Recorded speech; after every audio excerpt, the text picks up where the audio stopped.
지금 디지털 금융세계에 정말 거대한 변화가 시작되고 있습니다.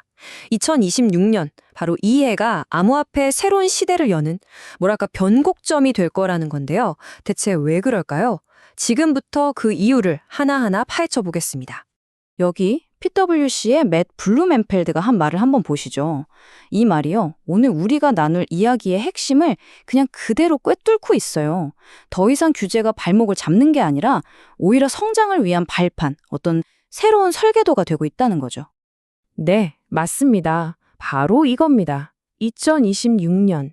이 해가 왜 중요하냐면요. 수년간 이론에만 머물렀던 암호화폐 규제가 이제는 진짜 현실이 되기 때문이에요. 논의만 하던 단계는 끝나고 이제는 실제 시행과 감독의 단계로 들어서는 그야말로 결정적인 순간인 거죠. 자, 좋습니다.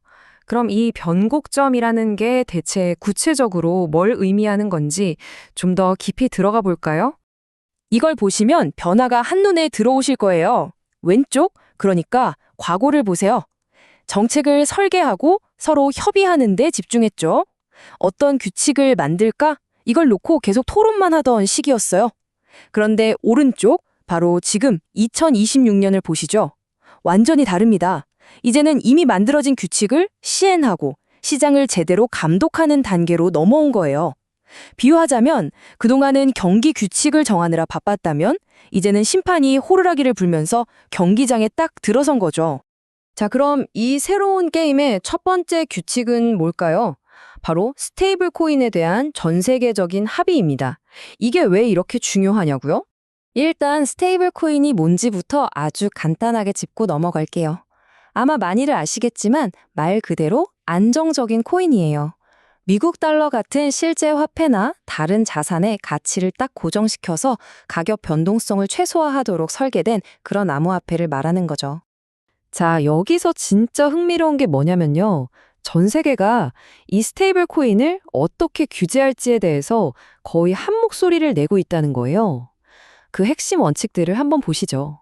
첫째, 발행한 코인만큼 100% 완전한 준비금을 가지고 있어야 한다는 거. 둘째, 사용자가 원하면 언제든지 액면가 그대로 상환받을 권리를 보장해야 하고요. 셋째, 고객 돈은 회사 돈이랑 절대 섞이면 안 된다. 즉, 분리 보관해야 한다는 겁니다. 그리고 마지막으로 당연히 투명한 지배구조와 정보 공개, 그리고 자금 세탁 방지 같은 규정도 철저히 지켜야 하죠. 그러니까 전 세계 어디서든 똑같은 안전장치를 마련하고 있다고 보시면 돼요. 자, 첫 번째 기둥이 스테이블 코인이었다면 두 번째 기둥은 유럽연합이 아주 야심차게 내놓은 새로운 규정집입니다. 유럽은요, 딱 두 가지 핵심 법안으로 시장의 판을 완전히 새로 짜고 있어요. 첫 번째가 바로 미카라고 불리는 암호자산 시장법입니다. 이건 말 그대로 암호화폐 시장의 기본법 같은 거예요. 발행사나 거래소 같은 서비스 제공 업체들이 지켜야 할 통일된 규칙을 만들어서 투명성을 높이고 소비자를 보호하고 시장 전체의 신뢰도를 올리겠다는 거죠. 그리고 두 번째가 도라, 디지털 운용 보건력법인데요. 이건 좀 더 기술적인 부분이에요. 암호화폐 회사를 포함한 모든 금융회사들이 해킹이나 시스템 다운 같은 디지털 위협에 얼마나 잘 버티고 빨리 복구할 수 있는지 그 능력을 강제하는 법입니다. 그러니까 한쪽에서는 시장 규칙을 만들고 다른 한쪽에서는 기술적인 안전망을 치는 아주 촘촘한 전략인 거죠. 자, 이렇게 각국에서 기회를 만들고 있는데 그럼 이 모든 움직임을 조율하고 방향을 잡아주는 글로벌 심판은 없을까요? 당연히 있습니다. 바로 국제기구들이죠.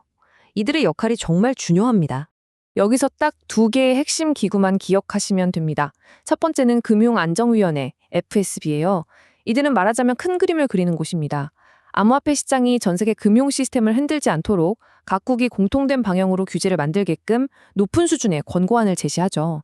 그리고 두 번째는 자금 세탁 방지 기구, 바로 FATF입니다. 여기는 좀 더 구체적이에요.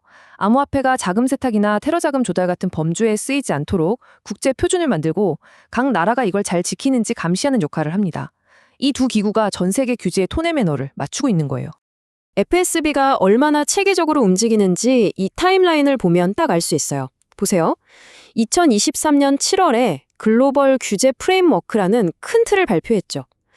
그리고 2025년 2월부터는 각 나라들이 이걸 얼마나 잘 적용하고 있는지 서로 들여다보는 동료 검토에 들어갔고요.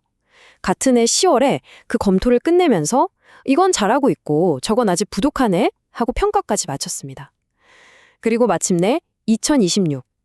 이제 초점이 완전히 바뀌는 거예요.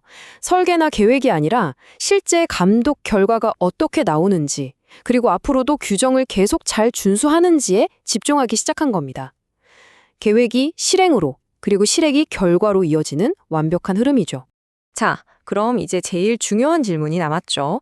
이렇게 새로운 규칙이 착착 만들어지면서 금융시장에는 과연 어떤 변화가 일어나고 있을까요?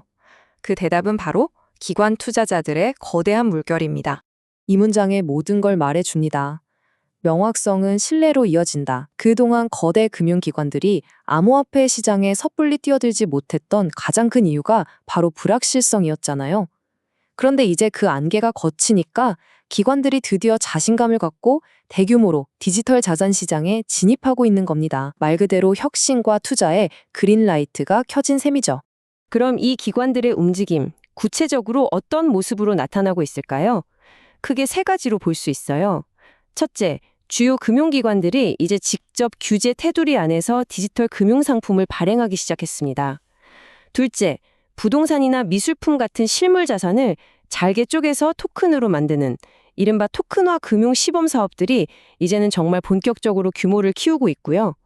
그리고 마지막으로 정말 재미있는 현상, 바로 코피티션입니다. 협력을 뜻하는 코퍼레이션과 경쟁을 뜻하는 컴페티션의 합성어인데요. 전통적인 은행과 핀테크 기업들이 이제는 규제라는 공통의 인프라 위에서 손을 잡기 시작했다는 거죠. 이 코피티션이라는 개념 정말 흥미롭지 않나요? 예전 같았으면 서로 으르렁대던 JP모건과 시티 같은 거대 은행들이 이제는 규제라는 안전장치 덕분에 공통의 인프라 위에서 서로 거래하고 협력할 수 있게 된 거예요. 이건 과거에는 정말 상상하기 힘들었던 일이거든요. 결국 규제가 단순히 통제하는 걸 넘어서 시장의 역학관계 자체를 완전히 새롭게 만들어내고 있다는 증거입니다. 자, 정리해보면 이렇습니다. 암호화폐가 이제 제도권, 즉 주류 금융 시스템 안으로 빠르게 들어오고 있습니다. 그래서 마지막으로 이런 질문을 던져보게 되네요.